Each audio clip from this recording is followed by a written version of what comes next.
Okay, students, welcome to the lecture number 11, Electrical Machine 2. So today we will be starting our Unit 2. Okay, so Unit 2 आपका छोटा ही है. इस week में हम खत्म कर देंगे इसे. Okay. So the second unit, in second unit we will be studying pulsating and revolving magnetic field. Okay. तो उससे पहले मेरे को थोड़ा सा आइडिया आपको देना है.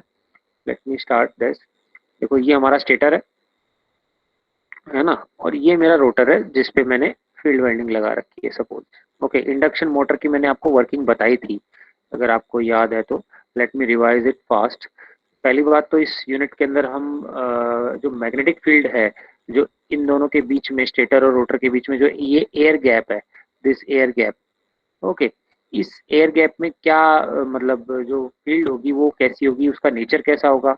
ओके, हमने पिछली क्लास में देखा था कि it must be a sinusoidal. ठीक है. ओके, तो उसके बाद में हम देखते हैं पल्सेटिंग होगी कि रिवॉल्विंग होगी. ठीक है, पल्सेटिंग का मतलब आप समझते हो. पल्सेटिंग ये इसी से पल्सेटिंग जो मैग्नीट्यूड भी चेंज कर रहा है, अपना अपना डायरेक्शन भी. देखो मैग्नीट्यूड बढ़ रहा है, पीक अटेंड किया, फिर कम हुआ, फिर नेगेटिव में डायरेक्शन चेंज किया, फिर वापस बढ़ा, फिर घटा. तो this type of wave form is called pulsating. ठीक है, पल्सेस. और रोटेटिंग का मतलब या रिवॉल्विंग का मतलब आप समझ रहे हो. जैसे एक परमानेंट मैग्नेट है, ये एन है, ये एस है. इसकी जो फील्ड लाइन वो होगी एन टू एस, ये ऐसा कुछ होता है. ठीक है, तो इसकी जो मैग्नेटिक एक्सिस है वो ये है. अब अगर ये मैग्नेटिक एक्सिस रोटेट करे कुछ टाइम बाद में, ये इधर आए, फिर कुछ टाइम बाद में यहाँ आए, यहाँ आए, यहाँ, ऐसे डायरेक्शन चेंज होता रह रहा है, फिर ऐसे गोल घूम रही है. अगर अगर मैं एक परमानेंट मैग्नेट को रोटेट करवाऊं तो जो मैग्नेटिक फील्ड प्रोड्यूस होगी दैट इज माय रोटेटिंग और रिवॉल्विंग. ये ध्यान रखना. ओके, चलो तो यही पढ़ना है हमें, ये जनरेट कैसे होती है.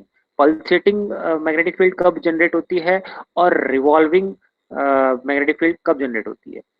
पहले हम थ्री फेज इंडक्शन की मोटर की बात कर रहे हैं. किसकी बात कर रहे हैं? थ्री फेज इंडक्शन मोटर की वर्किंग अगर आपको याद होगी, हमने क्या किया था, थ्री फेज सप्लाई दी थी स्टेटर को. This is my stator. Okay, three phase supply दी थी. ओके, उसकी वजह से बेसिकली करंट फ्लो होगा स्टेटर के कंडक्टर्स में, और उसकी वजह से क्या होगा, एक मैग्नेटिक फील्ड प्रोड्यूस होगी इस एयर गैप में. ठीक है, वो मैग्नेटिक फील्ड मैंने आपको बताई थी, that will be of which nature, RMF. RMF stands for rotating magnetic field. यानी वही परमानेंट मैग्नेट की तरह मैंने आपको बताया था, ये रोटेट करेगी इसके बीच में. कौन सी डायरेक्शन में, जो भी आपका, आप उसकी डायरेक्शन चेंज कर सकते हो, clockwise, anti clockwise, by changing the phase sequence of the winding, three phase winding of stator terminals. Okay, तो सपोज क्लॉकवाइज रोटेट कर रही थी, फिर मैंने कहा था कि एक इसकी, अब ये जो रोटेटिंग मैग्नेटिक फील्ड है, जो मेरे रोटर कंडक्टर्स हैं, स्टेशनरी है जो, है ना, रोटर कंडक्टर मेरे स्टेशनरी थे, उसके साथ लिंक करेगी और उसके अंदर करंट फ्लो करवाएगी. और करंट फ्लो करवाएगी तो उसकी वजह से अब क्या होगा, एक current carrying conductor is placed in A rotating magnetic field. ठीक है, तो इसके ऊपर फोर्स लगेगा, इन कंडक्टर्स पे फोर्स लगेगा. ये भी अगर ये क्लॉकवाइज है तो ये भी क्लॉकवाइज की तरफ मूव कर, एक मतलब एक रिजल्टेंट फोर्स लगेगा एक डायरेक्शन के अंदर. ठीक है, तो इस आरएमएफ की वजह से ये रोटर रोटेट करने लग गया. ठीक है, समझ में आ गया. इस आरएमएफ की वजह से ये रोटर रोटेट करने लग गया. तो ये हमारा प्रिंसिपल था इसका थ्री फेज इंडक्शन मोटर का. ओके, चलो ये समझ में आ गया, इसको याद रखना, ये हमने वर्किंग देखी थी. चलो अब हम बात करते हैं मैग्नेटिक फील्ड की. इस चैप्टर के अंदर मैग्नेटिक फील्ड ही पढ़ेंगे. So let me start this. So magnetic field, दो टाइप की मैग्नेटिक फील्ड पढ़ेंगे, pulsating and revolving magnetic field. Okay, तो ये आपके एग्जाम में आ सकता है कि how you can produce a pulsating wave form और how you can produce a revolving magnetic field. This is RMF only. Okay, RMF ये वाली रिवॉल्विंग मैग्नेटिक फील्ड. और ये ध्यान रखना, हमें थ्री फेज इंडक्शन मोटर के अंदर अगर ये आरएमएफ नहीं होगी, रोटेटिंग या रिवॉल्विंग मैग्नेटिक फील्ड नहीं होगी, तो रोटर मूव नहीं करेगा. ठीक है, लेट्स सी. चलो, magnetic field in electrical machine. तो सबसे पहले हम देख लेते हैं मैग्नेटिक फील्ड टाइप की कितनी हो सकती है. फील्ड टाइप्स देख सकते हैं. पहले हम जानते हैं कि भी एक रोटेटिंग मशीन के दो पार्ट्स होते हैं, एक स्टेशनरी सेक्शन होता है, एक रोटेटिंग सेक्शन होता है.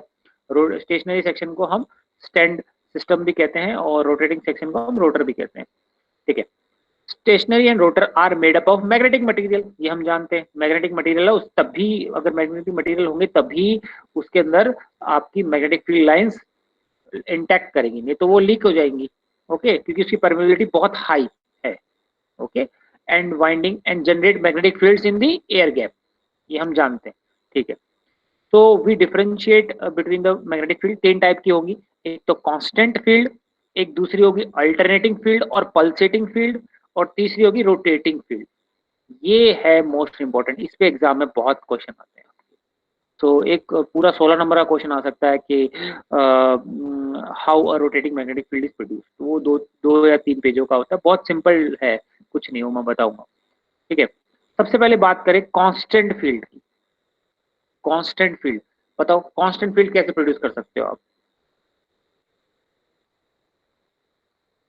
कांस्टेंट मैग्नेटिक फील्ड, कोई चीज बता सकते हो कि वो ये पर्टिकुलर बेसिकली एलिमेंट ये कांस्टेंट फील्ड प्रोड्यूस करती है?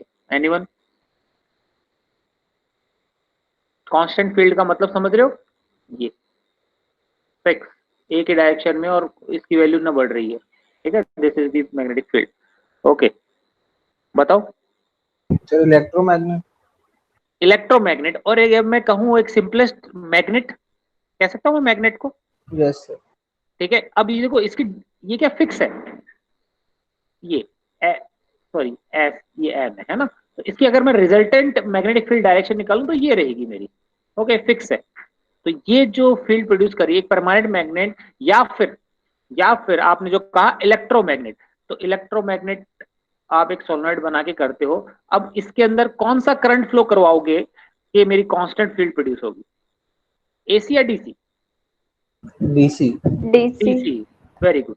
यानी हम कांस्टेंट मैग्नेटिक फील्ड प्रोड्यूस कर सकते हैं दो तरीके से, एक परमानेंट मैग्नेटिक यूज कर लो, या फिर भाई एक इलेक्ट्रोमैग्नेटिक बना लो जिसमें हमने डीसी करंट फ्लो करवाया, ओके, वेरी गुड।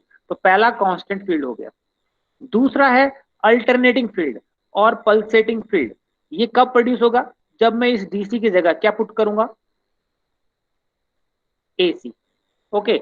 यानी मेरा इनपुट करंट है वो एसी है, तो जो मुझे फ्लक्स प्रोड्यूस होगी वो भी मुझे क्या मिलेगी? एसी। कैसे मिलेगी हम देखेंगे, ठीक है। नाउ थर्ड कौन सी है आपकी? Rotating field. रोटेटिंग फील्ड का मतलब समझ रहे हो? ये टाइम के अकॉर्डिंग, सपोज 0 सेकंड पे यहां थी, 1 सेकंड पे इसका डायरेक्शन ये हो गया, सेकंड पे आपके 2 सेकंड पे ये हो गया, 3 सेकंड पे ये हो गया, 4 सेकंड पे ये हो गया, 5 सेकंड पे सपोज 6 सेकंड पे ये हो गया, 7 सेकंड का एक रोटेशन का पीरियड है, तो ये रोटेट करती जा रही है, समझ में? डायरेक्शन, तो this is rotating magnetic field. ये कब प्रोड्यूस होगी, ठीक है, वो हम देखेंगे। तो आज जो हम पढ़ने वाले हैं वो हम पढ़ने वाले हैं कि पल्सेटिंग मैग्नेटिक फील्ड ये कैसे प्रोड्यूस होगी, ओके। तो उससे पहले कांस्टेंट फील्ड मैंने यहाँ पे लिख रखा है, a constant field result from a permanent magnet और through a coil saturated by DC. Now alternating current के लिए क्या होगा? Alternating field is generated as alternating current passes through a winding. A magnetic field which changes its size and direction according to the frequency is called an alternating field. मैंने आपको बताया ना size, देखो पहले यहाँ पे मैग्नीट्यूड कम था time के साथ, फिर और बढ़ा, फिर एक पीक अटेंड किया, यानी मैग्नीट्यूड भी चेंज कर रहा है, और फिर कुछ टाइम के बाद में इसने डायरेक्शन भी चेंज कर डाली, ओके। दिस इज पल्सेटिंग और अल्टरनेटिंग। और पल्सेटिंग क्यों कहते हैं हम देखेंगे अभी, ओके। थर्ड जो फील्ड है हमारी वो है रोटेटिंग फील्ड, और रोटेटिंग फील्ड में be compare to magnetic field of a rotating permanent magnet, ठीक है। एक परमानेंट मैग्नेट ले लिया मैंने N2S, और ये डायरेक्शन होगी इसकी रिजल्टेंट, अब इसको रोटेट कराओ, ओके। और rotating field denotes A rotating magnetic field with a specific with in a specific space. चलो, तो अब हम पहला जो पढ़ने वाले हैं कि पल्सेटिंग, आज की क्लास में पढ़ने वाले हैं पल्सेटिंग मैग्नेटिक फील्ड कैसे प्रोड्यूस होती है। चलो स्टेप बाय स्टेप चलेंगे, ठीक है। अब देखो, सबसे पहले अगर हम बात करें आपको मैंने क्या लिया है, एक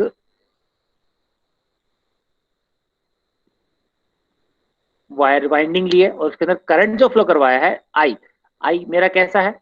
AC, okay. I is my AC, ये ध्यान रखना। अब एसी है, और ये करंट कहाँ फ्लो कर रहा हूँ, देखो ये स्टेटर के टर्मिनल, ये स्टेटर ही तो प्रोड्यूस करेगा मैग्नेटिक फील्ड, ये स्टेटर के, ये मेरा स्टेटर है, तो स्टेटर के स्लॉट्स हैं, ये दिख रहा है आपको, स्टेटर के स्लॉट्स हैं, इसके अंदर मैंने क्या करंट फ्लो करवाया, this I. Okay, three number of turns कितने लिए मैंने, 3 लिए सपोज, या फिर 3 स्लॉट लिए। ओके, इसमें मैंने माउंट कर रखे हैं, ये ए, एक साइड है ए और दूसरी साइड है ए डैश। ओके, चलो अब मैंने ये करंट, इनमें करंट क्या फ्लो कर रहा है, सिंगल फेज सप्लाई दिए मैंने, ध्यान रखना, single phase current supply to the stator winding of single phase induction motor, single phase induction motor लिए मैंने, एक ही फेज है मेरे पास, 3 फेज नहीं है। ओके, तो सिंगल फेज है और उसमें मैंने करंट कैसा फ्लो करवाया है, एसी करंट। ओके, नाउ इसमें मैंने जब एसी करंट की पोजीशंस को अलग अलग लिया है मैंने, कि फर्स्ट पोजीशन पे यहाँ पे 0 होगा, सेकंड पोजीशन पे यहाँ मैग्नीट्यूड होगा, थर्ड पोजीशन इसका पीक हो जाएगा, फोर्थ पे ये होगा, फिफ्थ पे वापस 0 हुआ और फिर डायरेक्शन चेंज हो गई। ठीक है, तो this is the our stator. अब इसके अंदर हम देख रहे हैं, चलो अब ढंग से सुनना मैं क्या बता रहा हूँ, ये क्रॉस और डॉट आप समझते हो, ठीक है, तो मुझे बताओ पोजीशन, देखना कौन सी पोजीशन की बात कर रहा हूं, 0 यानी वन पोजीशन पे, वन पोजीशन पे, और फिफ्थ पोजीशन पे, और नाइन्थ पोजीशन पे, इन तीनों पोजीशन पे करंट क्या फ्लो होगा एक स्टेटर के कंडक्टर में, बताओ। 0। 0, गुड। तो ये देखो ये वाइंडिंग है, so this diagram shows which positions, 1, 5, 9। Okay, समझ में आ गया, good.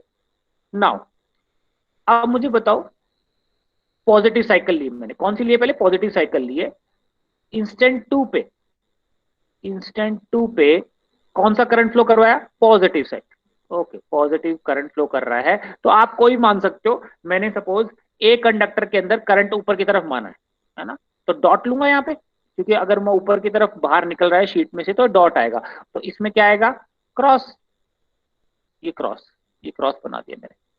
This is the basically, जब मेरा करंट पोजीशन 2 पे पहुंचा, ठीक है, पोजीशन 2 पे ये मैग्नीट्यूड होगा कुछ, तो मुझे बताओ by right hand thumb rule the direction of magnetic field produce will be, कहां होगा, right, left, plus 90 degree, minus 90 degree, है ना, प्लस 90 डिग्री का मतलब समझ रहे हो, ये वाला, ठीक है, और ये 0 डिग्री है ये, और ये क्या है मेरा 180 डिग्री, और ये आपका कौन सा है, आपका 270 डिग्री ले लो या माइनस 90 डिग्री ले लो, तो बताओ किस डायरेक्शन में फ्लो करेगा, तो plus 90 degree, right hand thumb rule लगाओ, राइट हैंड थंब रूल जान रहे हो, सर 180 डिग्री, नहीं देखो राइट हैंड थंब रूल, -90।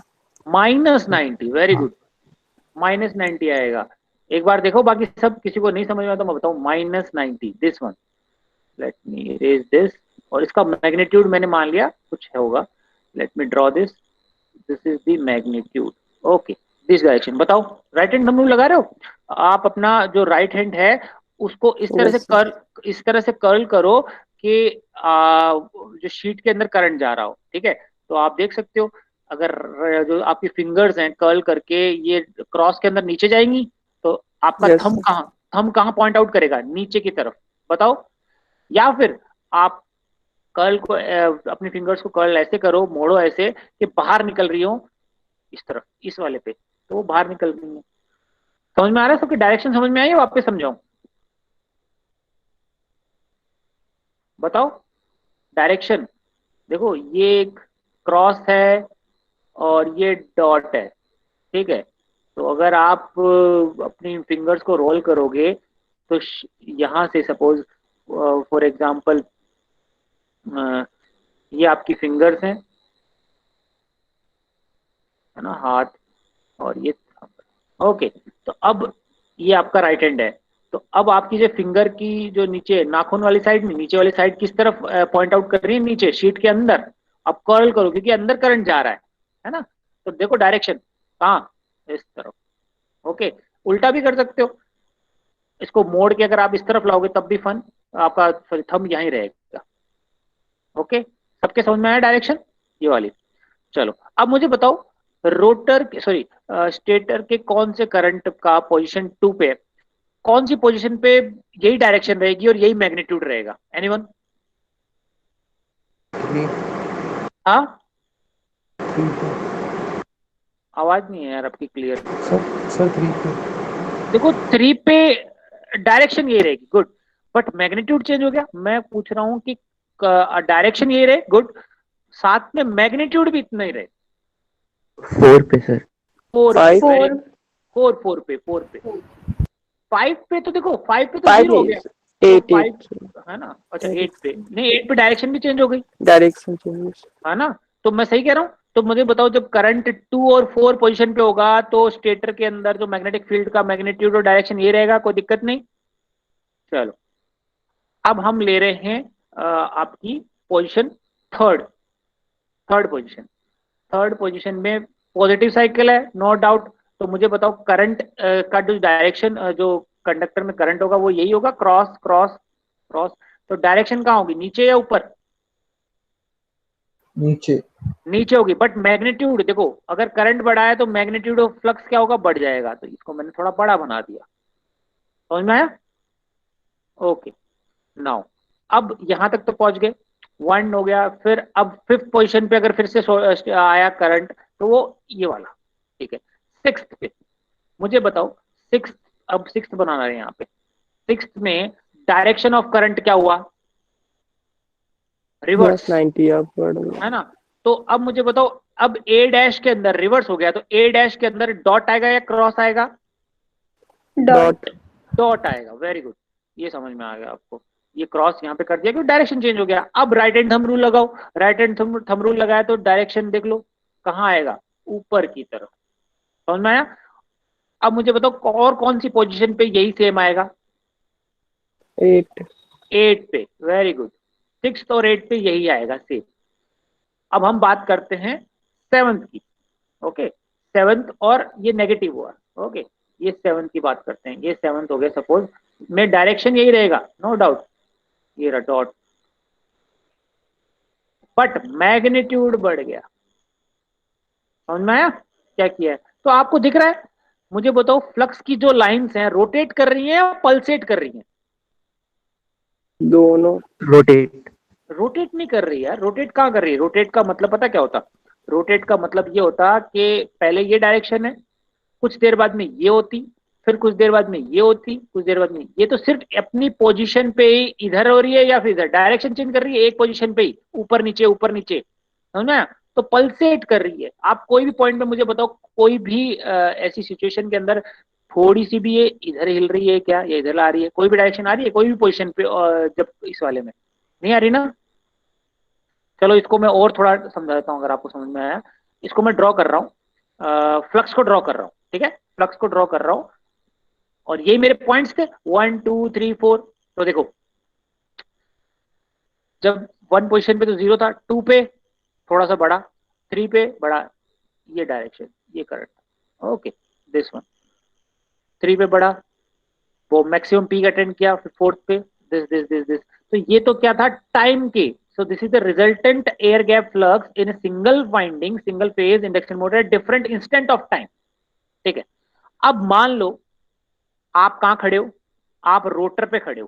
कहां खड़े हो? रोटर पे, ठीक है। तो आपको पोजीशन, ठीक है, रोटर पे खड़े हो, तो आपको ये पल्सेस कैसे लगेंगी?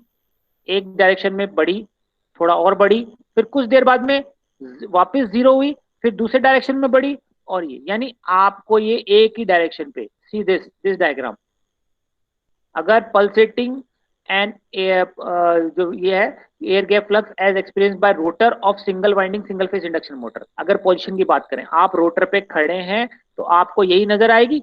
159 पोजीशन पे जब करंट था तब आपको पता लगा कि मैग्नेटिक फ्लक्स है ही नहीं, और वास्तव में नहीं है।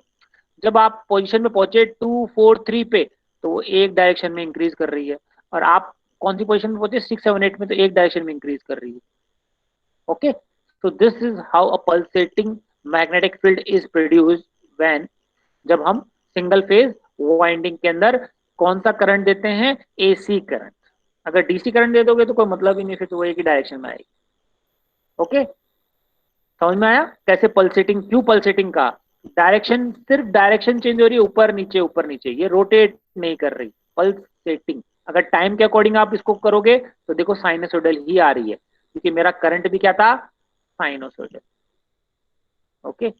और अगर आप रोटर पे खड़े हो तो आपको क्या नजर आएगी, अगर मैं इसको प्लॉट करूं तो आपको पल्सेटिंग, ये मैंने यहाँ पे एक्सप्लेन कर रखा है। ये जो पूरा डायग्राम है जो मैंने अभी आपको बताया है वो यहाँ पे इन पॉइंट्स पे एक्सप्लेन कर रखा है मैंने। ये देखिए the current magnitude very sinusoidally, जो भी पूरा है वो ये थ्योरी में एक्सप्लेन कर रखा है मैंने। ओके, ये आप पढ़ सकते हो। चलो, तो अब मुझे बताओ, जब आपने ठीक है, अब हम बात करते हैं रोटर की, sorry single phase induction motor की वर्किंग की बात करते हैं। सपोज दिस इज नया डायग्राम बना लेता हूं मैं, let me, this is my stator and जो मिडल में है रोटर है, ये रोटर है, और ये बाहर जो आपका घर में पंखा लगा हुआ है उसकी बात कर रहा हूँ। मुझे बताओ, जो three phase induction motor is a self starting motor और नॉट, अपने आप चालू हो रही है या फिर आपको कुछ फोर्स लगाना पड़ रहा है? अभी मैंने थ्री फेज इंडक्शन मोटर, बताओ, सेल्फ स्टार्टिंग। कि आपने कुछ एक्शन लगाने की जरूरत नहीं, जैसे आपने सब, हाँ सेल्फ स्टार्टिंग है, वेरी गुड। अब हम सिंगल फेज की बात करते हैं, है ना। सिंगल फेज में देखना, सिंगल फेज में मैंने एक सप्लाई दी, ओके, इनकमिंग आउटगोइंग, ये सिंगल फेज है, ओके, स्टेटर के अंदर कंडक्टर। अब इस स्पेस के अंदर कौन सी मैग्नेटिक फील्ड प्रोड्यूस हुई, बताओ? रोटेटिंग मैग्नेटिक फील्ड या स्टेशनरी मैग्नेटिक फील्ड या फिर पल्सेटिंग मैग्नेटिक फील्ड? जब मैंने single phase supply, pulsating, very good. तो देखो अब, यानी ये अपनी डायरेक्शन बदल रही है। तो रोटर क्या करेगा, जब पॉजिटिव साइकिल थी, जब पॉजिटिव साइकिल थी तो इसका डायरेक्शन सपोज क्लॉकवाइज था, तो ये किस तरफ मूव करने की कोशिश करेगा, क्लॉकवाइज। बट कुछ ही देर में नेगेटिव साइकिल आ गई, तो नेगेटिव साइकिल किस डायरेक्शन में मूव कराने की कोशिश करेगी, अपोजिट डायरेक्शन में। बार बार डायरेक्शन बदल रही है, तो रोटर मूव कर पाएगा क्या?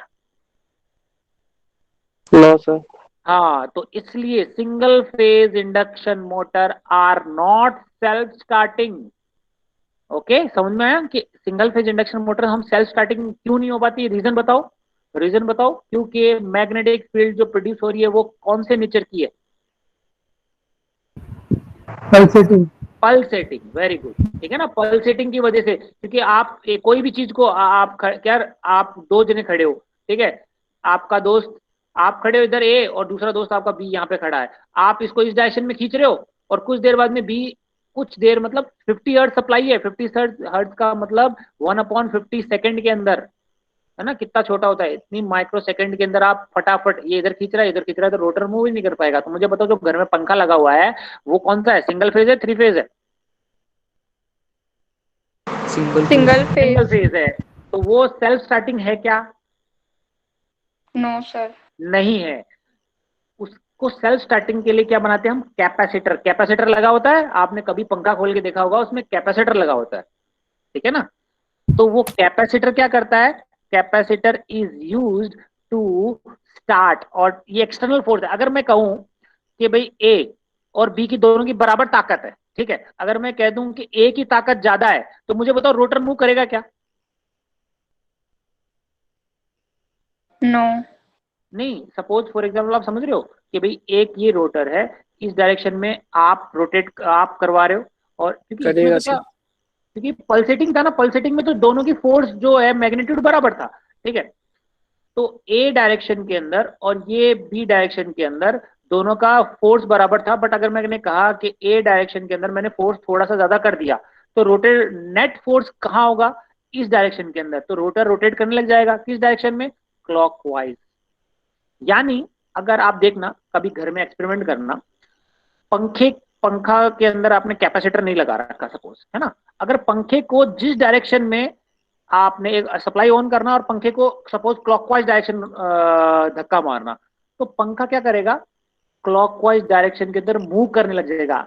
आपने सेल्फ स्टार्टिंग में था, आपने स्टार्ट किया कैसे, देखे, एक एक जो फील्ड है इसको थोड़ा एक्सटर्नल फोर्स दे दिया, तो एक तरफ ये झुक गया, झुकते ही ये चालू हो गया फटाफट, यानी आपने एक्सटर्नल फोर्स देके इसको चालू किया है। हाँ, अगर आपने उल्टी साइड, पंखे को उल्टी साइड रोटेट कराना है, तो वही कैपेसिटर तो हटा हुआ है, तो आप उल्टी साइड रोटेट कराओ, तो वो एक एक फोर्स, एक डायरेक्शन की, मतलब एक साइड की फोर्स ज्यादा हो जाएगी और वो उस डायरेक्शन में रोटेट करने लग जाएगा। तो पंखा सेल्फ स्टार्टिंग नहीं है, आपने किया है उसको, समझ में आया? तो सिंगल फेज के अंदर हम जो एक्सटर्नल हर बार थोड़ी ऐसा करोगे कि भाई यार मैं पंखा ऊपर लगा हुआ है और इसको एक एक तरफ धक्का मारो, ऐसा नहीं। तो उसको दूर करने के लिए स्टार्टिंग मेथड्स हैं। सिंगल फेज इंडक्शन मोटर को स्टार्ट करने के लिए बहुत सारे डिफरेंट मेथड्स हैं। तो वो अगर मैं बात कहूँ तो एक capacitor, capacitor run, capacitor start, ये आपकी सिलेबस में है।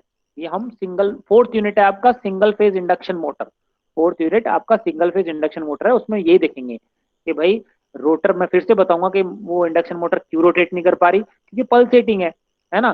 तो उसको उसको बताने के लिए एक फील्ड होती, एक थ्योरी होती है, दो थ्योरीज है, क्रॉस फील्ड थ्योरी है ना, एक और थ्योरी है जिसका नाम है आपका cross field theory and double revolving field theory. ये फोर्थ यूनिट में पढ़ेंगे आप।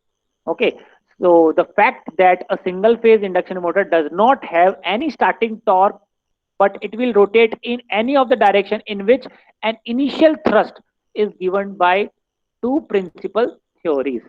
तो कैपेसिटर क्या करता है, एक डायरेक्शन को हम एक एक जो भी डायरेक्शन है उसमें ज्यादा फोर्स लगा देता है तो वो मूव करने लग जाती है। तो आज समझ में आया कि सिंगल फेज इंडक्शन मोटर जो घर में लगा हुआ है आप, ये पंखा, वो सेल्फ स्टार्टिंग नहीं है, उसमें एक्सटर्नल फोर्स हमने कैपेसिटर दे रखा है। कैसे वो देखेंगे, ठीक है। तो ये जो फिनोमिना है वो हम एक्सप्लेन कर सकते हैं दो थ्योरी से, डबल रिवॉल्विंग फील्ड थ्योरी और क्रॉस फील्ड थ्योरी से। ये आपके डिटेल में है, फोर्थ यूनिट में पढ़ेंगे आप, ठीक है। तो अब जो नेक्स्ट क्लास में हम पढ़ने वाले हैं वो पढ़ेंगे आरएमएफ, ठीक है। तो अभी आपने आज पढ़ा कि जब सिंगल फेज सप्लाई के अंदर, सिंगल फेज सप्लाई के अंदर आपके एसी करंट देंगे हम, तो एक मैग्नेटिक फील्ड प्रोड्यूस होगी और उसका जो नेचर होगा दैट विल बी पल्सेटिंग, ठीक है। तो अब इसमें एक और फिनोमिना, तो रोटेटिंग मैग्नेटिक फील्ड कब मिलेगी हमें, रोटेटिंग मैग्नेटिक फील्ड कब मिलेगी, ये पॉइंट इंपॉर्टेंट है। इसको देखो मैं बता रहा हूं, the basic requirement for generating a rotating magnetic field, क्योंकि हमारा मोटर, हमारा जो मेन मोटिव है वो है आरएमएफ प्रोड्यूस करना, ठीक है। RMF produce, that is rotating magnetic field और रिवॉल्विंग मैग्नेटिक फील्ड प्रोड्यूस करना, जो कि सिंगल फेज सप्लाई से और एसी करंट से नहीं हो रहा। तो क्या रिक्वायरमेंट है, ठीक है, ऑब्जेक्टिव क्वेश्चन में आता है, what is the basic requirement for to produce RMF in the air gap of a motor is that there must be more than one magnetic field present, more than one magnetic field। अभी single phase में क्या एक ही magnetic field थी जो कि क्या है, pulsating थी। more than magnetic field, one more than one magnetic field present with certain time phase difference and space phase difference between themselves, ठीक है। मतलब ऐसा नहीं है कि भाई एक दो वाइंडिंग ले लिया आपने, सपोज दो वाइंडिंग ले ली, ठीक है, ये भी पल्सेटिंग है, ठीक है, दूसरी वाइंडिंग भी ले ली, ये भी पल्सेटिंग है, बट इन दोनों सेम एक साथ ही पल्सेट कर रही हैं तो भी कोई मतलब ही नहीं है, ये जुड़ जाएंगी, एड अप हो जाएंगी। इन दोनों में क्या होना चाहिए, टाइम फेज होना चाहिए। टाइम फेज का मतलब ये कुछ इतने में चालू हो रही है, ये कुछ देर बाद में चालू, दोनों के बीच में मतलब अपना ये पीक है ना, अलग अलग टाइम पे अटेंड करें। जैसे आपने पढ़ा होगा two phase winding, two phase winding के अंदर ये दोनों 90 डिग्री पे प्लेस्ड होती है, ओके। और दूसरा तीसरा कौन सा है आपका, थ्री फेज वाइंडिंग। तो इन साथ साथ में क्या, स्पेस फेज डिफरेंस भी होना चाहिए। टाइम फेज का मतलब समझ गए, मैंने बता दिया। टाइम फेज का मतलब ये होता है कि ये दो, अगर दो फेज है या फिर तीन फेज है, सपोज टू फेज के अंदर भी और ये थ्री फेज है, ये तीनों आपस में अलग अलग टाइम पे अपना पीक अटेंड करेंगे। कैसे, मुझे बताओ, थ्री फेज वाइंडिंग में तीनों वाइंडिंग के बीच में कितना फेज डिफरेंस होता है, ये पढ़ चुके हो आप, 120 डिग्री। 120 डिग्री होता है, वेरी गुड, वो इसीलिए होता है, ठीक है। और ये टाइम फेज डिफरेंस हो गया। स्पेस फेज डिफरेंस का मतलब ये वाइंडिंग ऐसा नहीं यहाँ वाउंड किया है, इसी के ऊपर आप सेकंड फेज वाइंडिंग वाउंड कर दो, इसी पे आप थ्री फेज कर दो, नहीं। टाइम स्पेस फेज का मतलब तीनों के बीच में स्पेस भी होना चाहिए। सपोज ये यहाँ पे स्टेटर की बात करूं, ये रहा, ये आपने ये तीन स्टेटर स्लॉट्स लिए हैं, यहाँ पे फर्स्ट फेज को वाउंड किया है, फिर दूसरा सेकंड फेज को यहाँ वाउंड किया है, तीसरा थर्ड फेज को यहाँ वाउंड किया है, ये अलग अलग है। ऐसा नहीं कर सकते कि आप इसी पे ही सिंगल फेज वाउंड कर दो, जैसे ट्रांसफॉर्मर में आप करते थे। ट्रांसफॉर्मर के अंदर हम करते थे कि भाई प्राइमरी वाइंडिंग और सेकेंडरी वाइंडिंग को एक ही कोर के जो लिम्ब है उस पर हम वाउंड कर सकते थे, याद आया कुछ, है ना। बट एक 3 phase rotating magnetic field produce करने के लिए 2 कंडीशन है। पहली कंडीशन तो ये है कि भाई 2 या 2 से ज्यादा मैग्नेटिक फील्ड होनी चाहिए, जो कि 2 फेज और 3 फेज सप्लाई में होती है। दूसरी कंडीशन, ये आपस में टाइम फेज और स्पेस फेज डिफरेंस होना चाहिए। ये बहुत इंपॉर्टेंट है, ये ऑब्जेक्टिव क्वेश्चन में आता है। ओके, अगर जब ये कंडीशन फुलफिल होगी ये दोनों, तभी मेरी जो मैग्नेटिक फील्ड प्रोड्यूस होगी वो होगी RMF. So in 3-phase and 2-phase induction motor, this is achieved by putting more than one winding in the stator and supplying those winding with a polyphase supply। वही करते हैं। जबकि ये condition single phase में नहीं है, क्योंकि in single phase since there is only one main winding, एक ही वाइंडिंग होती है in the stator and it is supplied with a single phase AC source only, so there is no so called rotating magnetic field, rather the magnetic field developed by stator is pulsating in nature। Okay, तो यहाँ पे ये दोनों जो आगे points हैं, ये जो ग्राफ है और ये इन पॉइंट्स को मैंने एक्सप्लेन किया है इनको, ठीक है, एक ही में। ओके, तो हाँ, आज हमने देखा कि एक सिंगल फेज वाइंडिंग से जो मैग्नेटिक फील्ड प्रोड्यूस होती है that is of pulsating nature. ठीक है, ओके, ये so the resultant MMF created by stator as seen before is pulsating in nature। Okay, और ये इसलिए पल्सेटिंग कर रही है, बार बार पल्सेट कर रही है, इसलिए रोटर को मूव नहीं कर पाएगी, इसलिए single phase induction motor are not self starting. हाँ, नो डाउट, अगर उनको एक तरफ धक्का मार दें, एक्सटर्नल फोर्स लगा दें, तो उसी डायरेक्शन में मूव करने लग जाएगी। आप अपना पंखा कोई घर में एक्सपेरिमेंट कर सकते हो उसको। ठीक है, तो let me stop the recording. उसके बाद में आपके डाउट जो भी हैं आज की क्लास में